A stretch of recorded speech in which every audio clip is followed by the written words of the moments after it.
صبح اٹھ کے آپ عرفات میں چلے جاتے ہیں، عرفات میں وقوف ہوتا ہے، وہاں کوئی اور کام نہیں ہوتا، یعنی آپ کھڑے ہو کے دعا کرتے ہیں اپنے اللہ تعالیٰ سے، دعا کرتے ہیں اور پھر مغرب تک کم و بیش دعا کرتے رہتے ہیں، وہاں سے واپس آتے ہیں، وہاں سے واپس آ کے آپ دونوں نمازیں ملا کے پڑھتے ہیں، مزدلفہ میں رات کو قیام کرتے ہیں، آ کے پھر مینا میں کنکر مارتے ہیں، اس کے بعد قربانی کرتے ہیں، بال منڈوا دیتے ہیں۔ یہ اصل میں پرانی علامتیں ہیں، یہ بال منڈوانا مثال کے طور پر۔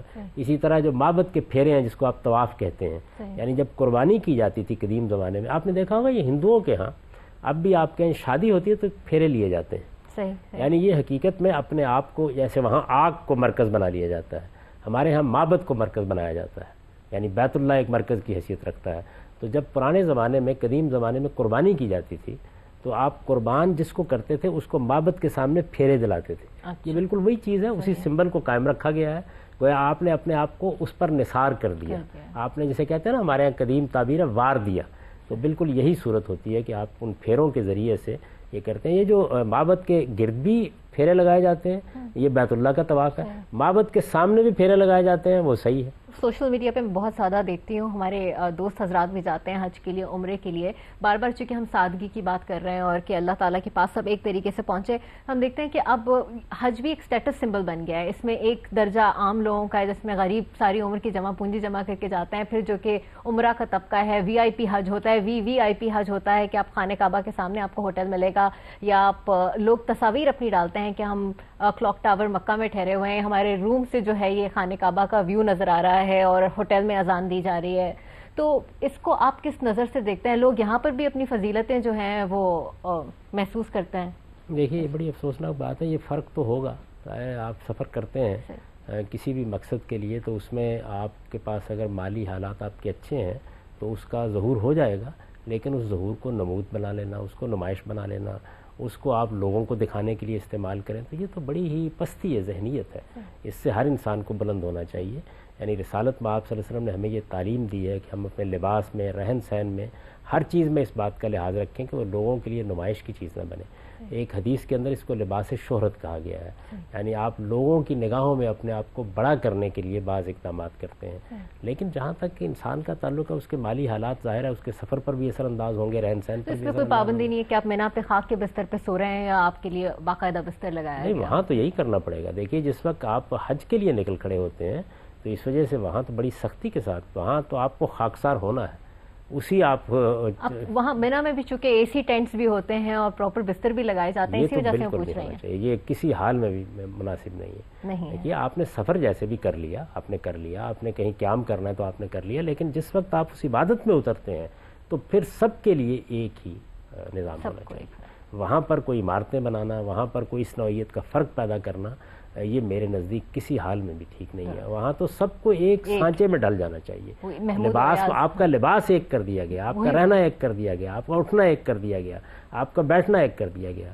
وہاں پر تو اگر کوئی ٹرین آپ چلاتے ہیں تو پھر وہ سب کے لیے ہے، وہاں کوئی بس ہے تو پھر وہ سب کے لیے ہے۔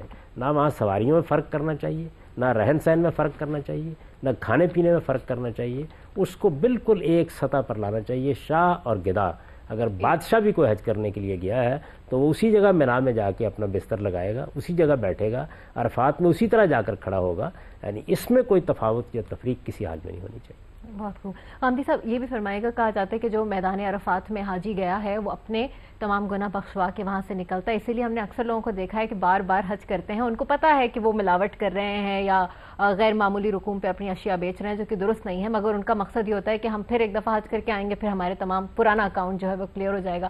ایسے لوگوں کے لیے آپ کیا کہیں گے؟ پہلے تو ایک بنیادی بات سمجھ لیجئے کہ یہ جو حقوق و لباس سے متعلق گناہ ہوتے ہیں یہ کبھی معاف نہیں ہوتے ہیں، ان کے لیے آپ کو تلافی کرنی پڑتی ہے۔ جب آپ نے ملاوٹ کی ہے تو اصل میں آپ نے دوسرے آدمی کے ساتھ زیادتی کر لی ہے، آپ نے اس کا حق تلف کر لیا ہے، یہ آپ کو ادا کرنا پڑے گا، اس کے سوا کوئی چارہ نہیں۔ رشوت آپ نے لے لی تو واپس کرنی پڑے گی، یعنی یہ نہیں ہو سکتا کہ آپ نے کسی غریب کے پلاٹ پر قبضہ کر لیا اور آپ جا کے حج کرائیں، عمرہ کرائیں، یہ معاف ہو جائے گا۔ حقوق العباد جتنے بھی ہیں ان کی معافی کے لیے ضروری ہے کہ آپ توبہ بھی کریں، آپ تلافی بھی کریں، یعنی اس معاملے کو چھوڑیں۔ اگر آپ کے پاس کوئی چیز ہے کسی کی تو اس کو ادا کریں، حق تلف کیا ہے تو اس حق کا ازالہ کریں، اس کے بغیر اس کی معافی کا کوئی امکان نہیں۔ بلکہ اس میں ایک مزید بات یہ ہے کہ قیامت میں بھی آپ کو اس شخص سے معاملہ کرنا پڑے گا، یعنی جب لوگ قیامت میں اٹھیں گے تو حقوق العباد کے معاملے میں، جو بندوں کے حقوق ہیں، ان میں اللہ تعالیٰ کہے گا کہ یہ وہ آدمی ہے، اس کے ساتھ آپ نے زیادتی کی تھی، اس کو گالی دی تھی، اس کو آپ نے قتل کیا تھا، اس کے ساتھ کوئی آپ نے ظلم کیا تھا، اب اس کو راضی کیجئے. یہی وجہ ہے کہ اس کے بارے میں یہ بتایا گیا کہ وہاں آپ کے پاس دینے لینے کے لیے کچھ نہیں ہوگا، آپ کے پاس صرف نیکیاں ہوں گی جو آپ دے کے اپنی جان چھڑا سکیں گے، اس کے پاس برائیاں ہوں گی، اگر وہ نہیں راضی ہوگا تو آپ کو لینی پڑیں گی. تو یہ بڑی خطرناک صورتحال ہے، اس لیے اس کا تو ہر حال میں لوگوں کو واضح طور پر اپنے ذہن سے اس تصور کو نکال دینا چاہیے کہ وہ اپنے یہ گناہ معاف کرا لیں گے. اللہ تعالیٰ سے متعلق جو گناہ ہیں وہ یقیناً معاف ہو جاتے ہیں. وہ بہت کرم کرنے والا ہے. آپ حج کرتے ہیں، آپ بڑا سفر کر کے جاتے ہیں، دیکھیے اللہ تعالیٰ سے متعلق جو گناہ ہوتے ہیں وہ جانتا ہے اور بندہ جانتا ہے. انسانوں سے متعلق گناہ، آپ نے کسی کی غیبت کی ہے، آپ نے کسی کو دھوکہ دیا ہے، کسی کو فریب دیا ہے، یہ تو آپ کو اس آدمی سے معاف کرانا ہے، اس کے علاوہ کوئی چارہ نہیں ہے. وہ کیسے معاف کر سکتے ہیں؟ اس لیے یہ کوئی ایسا گناہ کہ جس کی تلافی ضروری ہے وہ نہ حج سے معاف ہوتا ہے نہ عمرے سے معاف ہوتا ہے. ہاں ایک بات ہے، وہ یہ ہے کہ آدمی نے پوری ذمہ داری کے ساتھ یہ محسوس کیا کہ مجھ سے یہ غلطی ہوئی، اس نے چاہا کہ وہ تلافی کرے، اس کو موقع نہیں مل سکا، تو اس کے بارے میں وہ توقع کر سکتا ہے کہ وہ اپنے رب سے درخواست کرے کہ پروردگار مجھے معاف کر دے، میں چاہتا ہوں تلافی کرنا، میرے پاس کوئی راستہ نہیں ہے، یعنی کسی ایسی مجبوری میں تو ہو سکتا ہے کہ اللہ تعالیٰ معاف کر لیں، ورنہ یہ ہے کہ یہ آپ لوگوں کے معاملے میں یہ تصور نہ رکھیں. تو ہم سب حج فرض عبادت ہے، ہم دیکھتے ہیں بہت سارے لوگ استطاعت کے باوجود حج نہیں کرتے، اور بہت سارے لوگ اپنی آخر عمر کا انتظار کرتے رہتے ہیں کہ شاید تمام گناہ اکاؤنٹ میں جمع ہو جائے تو ایک ساتھ دھلوا کر آ لیے جائیں. ایسے لوگوں کے بارے میں کیا کہا جانا چاہیے؟ دیکھیے یہ تو تب ہو کہ جب مجھے یا آپ کو ضمانت دی گئی ہو کہ ہم کب تک جئیں گے. بالکل، اگلی موت کا فیصلہ تو اگلے لمحے میں ہو سکتا ہے. تو اس وجہ سے جتنی بھی عبادات ہیں، حج کے لیے یہ ہے کہ جب آپ کے اندر استطاعت پیدا ہو گئی تو پھر وہ آپ پر فرض ہو چکا ہے، اس کو جتنی جلدی ممکن ہو ادا کر لینا چاہیے، اور اس کی صحیح روح کے ساتھ ادا کرنا چاہیے. اور اگر ایسا شخص جو استطاعت رکھتا ہو نہیں گیا، یہی سوچ کے کہ نیت تو اس کی جائے گا لیکن وہ اس نے نہیں ادا کیا اور اس کا انتقال ہو جائے تو اسی وجہ سے رسالت مآب صلی اللہ علیہ وسلم نے اتنی سخت بات کہی کہ جو آدمی استطاعت کے باوجود حج کے لیے نہیں گیا، یعنی کوئی رکاوٹ نہیں تھی، رکاوٹیں دیکھیں کئی ہو سکتی ہیں، اس کے پاس مال نہیں ہے، یا اس کی کوئی ایسی ذمہ داری ہے جس کو چھوڑ کر جانا ممکن نہیں، آپ کے بعض اوقات والدین معذور ہوتے ہیں، کوئی اس طرح کا معاملہ ہوتا ہے، تو اگر بغیر کسی عذر کے وہ حج کے لیے نہیں گیا، یعنی اس نے پرواہ نہیں کی نا پھر کہ ٹھیک ہے پیسے بھی ہے، سب کچھ ہے، میں فارغ بھی ہوں، لیکن کیا فرق پڑتا ہے، حج کیا چیز ہے. تو پھر یہ فرمایا کہ پھر اللہ کو اس سے کوئی دلچسپی نہیں کہ وہ یہودی ہو کر مرے گا یا نصرانی ہو کر مرے گا. بڑی بات، تو یہ بہت بڑی بات. غامدی صاحب استطاعت کی وضاحت کریں گے؟ استطاعت کس کے لیے؟ کہ جس کے پاس پیسے ہیں اس کے اوپر فرض ہے، ورنہ ایک شخص ہے جس کے پاس مال جمع ہے اور اس کی بچیاں ہیں، جس کو پتہ ہے کہ آگے جا کے اس کو شادی کرنی ہے اور اس کو اس مال کی ضرورت پڑے گی، ایسے شخص پہ بھی حج لازم ہے؟ دیکھیے بات یہ ہے کہ جو اس کی ناگزیر ضرورتیں ہیں ان سے زائد رقم ہوگی تو وہ حج کرے گا. یعنی آپ یہ نہیں کہہ سکتے کہ وہ اپنا کھانا پینا بند کر دے، یہ تو نہیں کہہ سکتے کہ اگر اس کو ایک چھت چاہیے تو وہ اس سے پہلے حج کرائے جا کے. تو یہ کوئی آدمی اپنے طور پر فیصلہ کرنا چاہے تو کرے، ورنہ ہمارے دین میں یہی ہوتا ہے کہ جب آپ کی ضروریات جو ناگزیر ضرورتیں ہیں، یعنی ایک تو یہ ہے نا کہ آپ عیش و عشرت پر روپیہ خرچ کر رہے ہیں، جو ناگزیر ضرورتیں ہیں ان کو پورا کرنے کے بعد پھر آپ حج کے لیے جائیں. اور اس میں اس کا انتظار نہیں کرنا چاہیے کہ بڑھاپا آ جائے. جوانی میں آدمی کو ایک مشقت کی چیز ہے، 5 دن تک آپ کو ایک مجاہد کی زندگی بسر کرنی ہوتی ہے، وہاں کسی قسم کی کوئی تعیش کی چیز نہیں ہونی چاہیے، وہی 2 کپڑے ہونے چاہیے، وہی بستر ہونا چاہیے، وہی زمین ہونی چاہیے، اسی طرح آپ کو کھڑے ہونا چاہیے.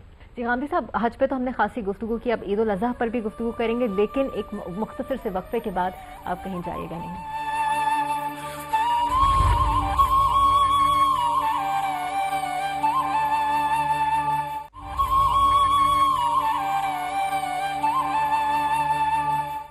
پروگرام میں ایک مرتبہ پھر خوش آمدید. حج اور عید الاضحیٰ کے حوالے سے گفتگو کر رہے ہیں ہم غامدی صاحب کے ساتھ. غامدی صاحب، عید پر آؤں گی، ایک آخری سوال حج کے حوالے سے. قرض لے کر بھی بعض اوقات ہم دیکھتے ہیں کہ لوگ حج پہ جاتے ہیں، ان کی شدید خواہش ہوتی ہے حج ادا کرنے کی. یہ بات یہ ہے کہ آدمی کا ایک شوق ہے، جس طرح سے دنیا میں اور بہت سے کام ایسے ہیں جو وہ قرض لے کر لیتا ہے، اسے اطمینان ہوتا ہے کہ میں اس کو ادا کر دوں گا، اس لیے اس کو روکا تو نہیں جا سکتا، لیکن یہ اس کے لیے ضروری نہیں تھا. یعنی حج کرنے کے لیے اللہ تعالیٰ اس کو اسی وقت پابند کرتے ہیں جب کہ اس کے پاس سے استطاعت ہو. تو آدمی بعض اوقات ایک چیز کے ساتھ غیر معمولی محبت رکھتا ہوتا ہے، اس کی آرزو ہوتی ہے، وہ یہ محسوس کرتا ہے کہ اچھا ٹھیک ہے میں تھوڑا بہت کسی سے پیسے پکڑ کے چلا جاتا ہوں، میں ادا کر دوں گا. تو اس کو ہم یہ نہیں کہہ سکتے کہ یہ کوئی بہت بری چیز ہے، اس کا ارتکاب اس کو نہیں کرنا چاہیے، اس نے جرم کر دیا ہے. زیادہ سے زیادہ یہ کہہ سکتے ہیں اس کو بھائی اپنے شوق کو آپ اس حد تک نہ بڑھائیں، آپ کوشش یہی کریں کہ آپ کی اپنی استطاعت ہو تو آپ جائیں، کیونکہ اس کا امکان ہے کہ آپ قرض لے بیٹھیں گے، اس کو ادا کرنے میں مشکلات ہوں گی، وہ نہ ہو کہ آپ کسی مصیبت میں اپنے آپ کو ڈال لیں، اللہ یہ نہیں پسند کرتا. غامدی صاحب، عید کے حوالے سے حج اور عید الاضحیٰ کے تعلق پر تھوڑا سا اختصار سے آپ پہلے ذکر کر چکے ہیں، وہ قربانی اللہ کے قربت کا ذریعہ کیسے بنتی ہے اس پہ بتائیں گے، اور اس کی بڑی عید کیوں کہا جاتا ہے عید الاضحیٰ کو؟ بڑی عید تو خیر ہمارے یہاں بر صغیر میں کہا جاتا ہے، مگر یعنی اس میں چونکہ بڑا اہتمام ہوتا ہے اور 2-3 دن تک عید رہتی ہے اور قربانی کی جاتی ہے، جانور خریدے جاتے ہیں، تو کھانا پکانا بہت ہوتا ہے، تو لوگوں نے اس کو بڑی عید کہنا شروع کر دیا، ورنہ یہ بڑی عید کوئی مذہبی چیز نہیں ہے، یعنی ایسا نہیں کہ رسالت مآب صلی اللہ علیہ وسلم نے یا انبیاء علیہ السلام نے اس کو کوئی بڑی عید سے تعبیر کیا، عید الفطر کی فضیلت کم ہو۔ جی ہاں، اس کا ہرگز مطلب نہیں ہے، یعنی دونوں عیدیں ہیں۔ دیکھیے ان دونوں کی تاریخ بھی ہمیں معلوم ہے کہ رسالت مآب صلی اللہ علیہ وسلم جب مدینہ تشریف لائے تو وہاں آپ کو یہ معلوم ہوا کہ یہود بہت سی عیدیں مناتے ہیں۔ عید منانا یہ بجائے خود انسانی فطرت کا تقاضا ہے۔ ہمیں ایک ملک ملا تو ہم یوم پاکستان کی تقریب منعقد کرتے ہیں، یہ بھی حقیقت میں اسی چیز کا ظہور ہے، عید خوشی کا نام، موسموں سے تہوار پیدا ہو جاتے ہیں، اور تہوار ہے نا ایک، یعنی تہوار بجائے خود انسانی فطرت کا ایک ظہور ہے۔ انسان یہ چاہتا ہے کہ وہ جمع ہو، لوگوں سے ملے ملائے، یعنی انسان کے اندر ایک معاشرتی وجود پایا جاتا ہے، معاشرتی شخصیت پائی جاتی ہے، جس طرح اس کا اظہار ملنے ملانے میں تقریبات میں ہوتا ہے، شادی بیاہ میں، اسی طریقے سے اس کا اظہار تہواروں میں بھی ہوتا ہے۔ تہوار بسا اوقات قومی سطح پر آپ کو ایک جگہ جمع کر دیتے ہیں، اور یہ موسموں سے پیدا ہوتے ہیں یا آپ کے حالات سے پیدا ہوتے ہیں۔ تو رسالت مآب صلی اللہ علیہ وسلم جب تشریف لائے تو وہاں بتایا گیا کہ اس طرح یہود کے یہاں کچھ تہوار ہیں، تو آپ نے فرمایا کہ اللہ نے ان کی جگہ ہمارے لیے 2 تہوار مقرر کر دیے ہیں، عید الاضحیٰ اور عید الفطر، تو دونوں کی حیثیت بالکل برابر ہے۔ ایک میں آپ روزے کی عبادت سے گزرتے ہیں، اللہ کا شکر ادا کرتے ہوئے 2 رکعت نماز پڑھتے ہیں، اور ایک تہوار اس موقع پر مناتے ہیں جس کو عید الفطر کہا جاتا ہے۔ گویا رمضان جیسا مہینہ آیا جس میں آپ نے روزے رکھے، اللہ کی عبادت کی، اس کی بندگی کا حق ادا کیا، اپنے آپ کو اس کی اطاعت کے لیے تیار کیا، آپ اس عبادت سے کامیاب ہو کر گزرے، آپ کو اللہ نے یہ سعادت دی کہ آپ روزے رکھیں، تو آپ اس کی شکر گزاری میں عید مناتے ہیں۔ یہاں کیا کیا گیا؟ یہاں یہ ہے کہ حج چونکہ ایک بہت بڑی عبادت ہے، تو آپ دیکھیں کہ حج کے مناسک پر ہم نے گفتگو کی، تو اس میں کلمینیشن کیا ہے، منتہائے کمال کیا ہے؟ قربانی، یعنی جب بھی آپ جنگ کریں گے تو اس کا منتہائے کمال کیا ہے؟ شہادت، یعنی آپ اپنی جان دے دیتے ہیں۔ وہاں پر بھی آخری عمل یہی ہوتا ہے کہ آپ قربانی کرتے ہیں۔ قربانی کے بعد بس پھر صرف الوداعی نوعیت کے معاملات ہوتے ہیں، آپ حرم میں آتے ہیں، آ کے ایک طواف کرتے ہیں اور گھر کے لیے رخت سفر باندھ دیتے ہیں، تو قربانی اس کا منتہا ہے۔ ساری دنیا کو وہاں نہیں لے جایا جا سکتا، کسی کے پاس استطاعت نہیں ہوگی، یعنی حج ایک بہت بڑا ایونٹ ہے نا، آپ سمجھیں، ساری دنیا سے لوگ جمع ہوئے ہیں، وہ اس ایک تمثیل کا حصہ بنے ہیں، اور پھر وہ اپنے رب کے لیے شیطان کے خلاف لڑنے کے لیے آ گئے ہیں۔ آخر میں اس کی آپ قربانی کرتے ہیں، تو آخری چیز کو لے کے ساری دنیا پھیلا دیا جائے، تاکہ آپ بھی ذہنی اور نفسیاتی لحاظ سے سب لوگوں کے ساتھ شریک ہو جائیں۔ بڑی خوبصورت بات ہے۔ تو عامر صاحب، عید تھوڑا سا میں ہٹ رہی ہوں عید الاضحیٰ سے، کیونکہ آپ نے یہودیوں کا ذکر کیا رسول اللہ کے زمانے میں، تو کیا دوسرے مذاہب کے لوگ جو تہوار مناتے ہیں، اپنی عیدیں مناتے ہیں، ان کے ساتھ اس میں شریک ہو جانا محبت بڑھانے کے لیے، اتحاد کے لیے، کیونکہ اب کرسمس پہ بہت سارے لوگ سوال کرتے ہیں، تو کیا یہ آپ کو دائرہ اسلام سے خارج کر دیتا ہے؟ اس کا کوئی تعلق دائرہ اسلام کے خارج ہونے سے نہیں ہے۔ دیکھیے، ہمیں صرف ان چیزوں میں شریک نہیں ہونا چاہیے جن کے اندر یا تو مذہبی لحاظ سے کوئی غلط کام ہے۔ مثال کے طور پر ہم شرک نہیں کریں گے، ہم ایک خدا کے ماننے والے ہیں، تو اگر کسی موقع پر شرک کیا جا رہا ہے تو ہم اس میں شریک نہیں ہوں گے۔ یا اسی طرح اگر کوئی غیر اخلاقی بات ہو رہی ہے تو اس سے ہمیں اجتناب کرنا چاہیے۔ ہمارا مذہب صرف 2 چیزوں سے تعلق رکھتا ہے، یعنی خدا کے ساتھ کسی کو شریک نہ ٹھہرایا جائے، اور اخلاقی حدود کی پابندی کی جائے، ہر حال میں ان کا احترام کیا جائے۔ سیدنا مسیح علیہ السلام کی پیدائش کا دن ہے کرسمس، تو سیدنا مسیح علیہ السلام تو ہمارے بھی پیغمبر ہیں، ہم ان کو نہ مانیں تو ہم مسلمان نہیں ہو سکتے، تو اس وجہ سے ان کی خوشی کی تقریب میں شریک نہ ہونے کی کیا وجہ ہے؟ اگر ہمارے ہمسائے میں کچھ مسیحی رہتے ہیں، ہمیں ان کو مبارک بھی دینی چاہیے، ان کی خوشی میں شریک بھی ہونا چاہیے۔ اگر ہمیں ان سے کوئی بات کرنی ہے، ہمارے روابط نہیں ہوں گے، تعلقات نہیں ہوں گے، ملنا جلنا نہیں ہوگا، تو کیسے ان کے ساتھ بات کریں گے؟ تو اس لیے میرے نزدیک اس طرح کی چیزوں کو جو لوگ مسئلہ بنا لیتے ہیں، وہ اصل میں معاشرتی اور سماجی تقاضوں کو سمجھنے میں غلطی کرتے ہیں۔ غامدی صاحب، ابھی آپ نے بتایا کہ حضور پاک نے کہا کہ ہمارے لیے، مسلمانوں کے لیے 2 تہوار اب مقرر ہوں گے، تو قربانی کا تعلق تو حضرت اسماعیل علیہ السلام سے ہے، تو پھر اس عید کی ابتدا آپ صلی اللہ علیہ وسلم سے کیوں ہوئی ہے؟ یعنی اس سے پہلے تو حج کے موقع پر ہی قربانی ہوتی تھی، مسلمان اس طرح ساری دنیا میں نہیں پھیلے ہوئے تھے، وہیں حرم میں لوگ رہتے تھے، وہ آتے تھے، حج کرتے تھے اور اس موقع پر قربانی بھی کر لیتے تھے۔ تو رسالت مآب صلی اللہ علیہ وسلم نے جب پوری امت کی تشکیل کی تو اس کو پھیلانا شروع کر دیا، اس سے عید الاضحیٰ کا ایک تہوار دور دور بھی لوگ ہوں گے جو کہ نہیں آ سکے۔ رسالت مآب صلی اللہ علیہ وسلم کی جب بعثت ہوئی ہے تو اس وقت تو آپ مکے میں آئے تھے، 235-36 لوگ تھے جن کو لے کر آپ مکے سے نکلے ہیں، اس وقت اتنے ہی لوگ تھے، تو وہاں کہاں عید الاضحیٰ منانے کے لیے آپ کو مراکش اور انڈونیشیا تک جانا تھا؟ جب امت کے پھیلنے کا امکان ہو گیا تو آپ نے یہ دونوں تہوار مقرر کیے، اور قربانی کے اس عمل کو بھی، یہ اگر آپ یہ دیکھیں تو وہاں حج ہو رہا ہوتا ہے، ایک عظیم عبادت سے لوگ گزر رہے ہوتے ہیں، ہم میں سے کوئی بھی ان مناسک کی تمنا کرتا ہے کہ ہم کاش جائیں وہاں، لیکن اگر فرض کر لیجیے استطاعت بھی ہو تو آپ ہر سال تو نہیں جا سکتے، یہ قربانی کی عبادت آپ کو ہر سال اس سے متعلق کر دیتی ہے۔ صحیح۔ اچھا غامدی صاحب، جیسے کہ آپ نے ذکر کیا تو محسوس ایسا ہوتا ہے کہ حضور پاک سے پہلے حج تو وہاں پر ہوتا تھا، قربانی بھی آپ نے کہا ہوتی تھی، لیکن عید نہیں منائی جاتی تھی وہاں پر، یہ اس طرح کے عید کا تہوار نہیں تھا۔ عید الاضحیٰ اور عید الفطر یہ دو تہوار رسول اللہ صلی اللہ علیہ وسلم نے شروع کیے ہیں، یعنی اس سے پہلے جو سنت قائم تھی وہی قربانی کی سنت تھی جو حج کے موقع پر لوگ کرتے تھے، ہدی کے جانور لے کر جاتے تھے، عام طور پر عربوں کی بہت بڑی تعداد، بلکہ سارے ہی لوگ حج کے لیے جا رہے ہوتے تھے، تو اس وجہ سے وہاں تو کوئی ضرورت نہیں تھی اس بات کی، ابھی مذہب، دین، دعوت یہ ساری دنیا میں نہیں پھیلی تھی، حضور کے بعد اصل میں اتنے بڑے پیمانے پر اس پہ شروع ہوا تو اس کے لیے تہوار مقرر کر دیا۔ اچھا غامدی صاحب، بعض اوقات آپ غیر مسلموں کو یہ بات سمجھائیں کہ حضرت ابراہیم کو خواب آیا تھا کہ اسماعیل کو قربان کر دیا جائے اور انہوں نے اس کے اوپر منوعن عمل کر دیا، کیا اللہ تعالیٰ کی یہی منشا تھی؟ کیا ان کو خواب کی تعبیر نہیں کرنی چاہیے تھی؟ یہ دوسرے لوگ سوال کرتے ہیں، اس لیے پوچھ رہے ہیں۔ دیکھیے اللہ تعالیٰ اپنے بندوں کے ساتھ جو معاملات کرتا ہے، جن کو وہ نبوت کے منصب پر فائز کرتا ہے، دو طریقوں سے کرتا ہے۔ بعض اوقات ایسا ہوتا ہے کہ بات کہہ کے بتایا جاتا ہے، اس کے لیے وحی کا طریقہ ہے، بعض اوقات بات دکھائی جاتی ہے، اس کے لیے رویا یا خواب کا طریقہ ہے۔ یعنی اللہ تعالیٰ ہمارے اندر اصل میں ہمارے نفس میں ایک صلاحیت رکھی گئی ہے خواب دیکھنے کی، یہ صلاحیت ہے جس سے آپ سمجھیے کہ ایک میڈیم ہے جس کو اللہ تعالیٰ بھی استعمال کرتے ہیں، تو وہ خواب اللہ تعالیٰ ہی کی طرف سے دکھایا گیا، لیکن اس کی ایک تعبیر تھی، وہ تعبیر یہ تھی، اور آپ دیکھیں ہمارے سارے خواب اسی طرح ہوتے ہیں۔ قرآن مجید نے خوابوں کی حقیقت واضح کر دی ہے، سورہ یوسف میں حضرت یوسف کے خواب سے اور بادشاہ کے خواب سے اور وہ جو نان پس تھا اس کے خواب سے یہ بتا دیا کہ خواب کیا ہوتا ہے۔ خواب میں بعین ہی وہ بات نہیں ہوتی بلکہ وہ کسی حقیقت کو سمبلائز کرتی ہے۔ جب حرم بن گیا تو اس کے لیے یہ ضرورت تھی کہ کوئی اب اپنے خادم کی حیثیت سے اس حرم کے ساتھ وابستہ ہو۔ سیدنا ابراہیم سے یہ کہا جا رہا ہے کہ آپ اپنے بیٹے کو خادم کی حیثیت سے حرم کے سپرد کر دیں، وہ اللہ تعالیٰ کہہ رہے ہیں میرے سپرد کر دیں۔ تو یہ جو سپردگی کا عمل ہے اس کو قربانی کی شکل میں دکھایا گیا، یہ تعبیر یہ تھی اس کی، یعنی ان سے تقاضا یہ کیا جا رہا تھا کہ حرم وجود میں آ گیا ہے، یہ خدا کی عبادت گاہ بن گئی ہے، یہ وہ اولین عبادت گاہ ہے جو خدا کے بندوں کے لیے بنائی گئی، اب اس سرزمین سے خدا کے دین کو پھیلنا ہے، اب اس عبادت گاہ کو نماز کے لیے، حج کے لیے خاص کرنے کے لیے کسی شخص کی ضرورت ہے، وہ آپ اپنے بیٹے کو اس کے لیے خاص کریں۔ تو یہی تعبیر تھی بیسیکلی، یہی تعبیر تھی۔ اچھا، اب قربانی میں بھی فرق ہوتا ہے، حج پر کی گئی قربانی اور گھر پر یا کسی اور ملک میں کی گئی قربانی میں کوئی فرق ہے؟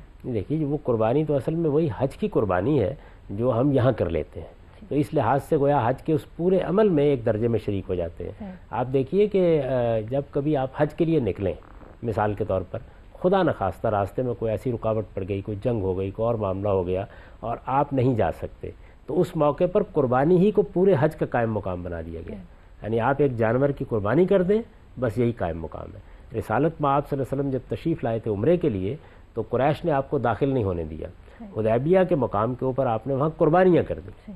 اسی طریقے سے یہ ہدایت کر دی گئی کہ جب کبھی بھی ایسا موقع ہو، آپ کہیں گر جائیں یا آپ کا محاصرہ کر لیا جائے، آپ کے لیے وہاں جانا ممکن نہ رہے، تو آپ قربانی کر دیں۔ تو قربانی در حقیقت پورے کے پورے حج کو اپنے اندر سمیٹ لیتی ہے، یہ ہم پوری دنیا میں کرتے ہیں۔ اچھا، قربانی حج کے حوالے سے ہم نے بات کی کہ فریضہ ہے یہ، اور قربانی نفلی ہے یا فرض ہے؟ کیونکہ بہت سارے لوگ کہتے ہیں کہ اگر آپ صاحب استطاعت ہوں یا صاحب استطاعت نہ ہوں، آپ کمانے کا آپ کا کوئی بھی ذریعہ ہے تو آپ پر قربانی فرض ہے۔ بعض لوگ کہتے ہیں کہ ہم حج پر ہو کر آئیں، خصوصاً خواتین جن کا کوئی ذریعہ معاش نہیں ہو، کہتے ہیں ہم حج کر آئیں تو قربانی ہم پر فرض ہے۔ یہ مسلمانوں کے جو جورسٹ ہیں، فقہا ہیں، ان میں صرف امام ابو حنیفہ کا یہ مذہب ہے، باقی سب اہل علم اس بات پر اتفاق کرتے ہیں کہ قربانی ایک نفل عبادت ہے۔ یہ حج میں بھی نفل عبادت ہی ہے، یعنی حج میں بھی یہ قربانی کرنا ضروری نہیں ہے۔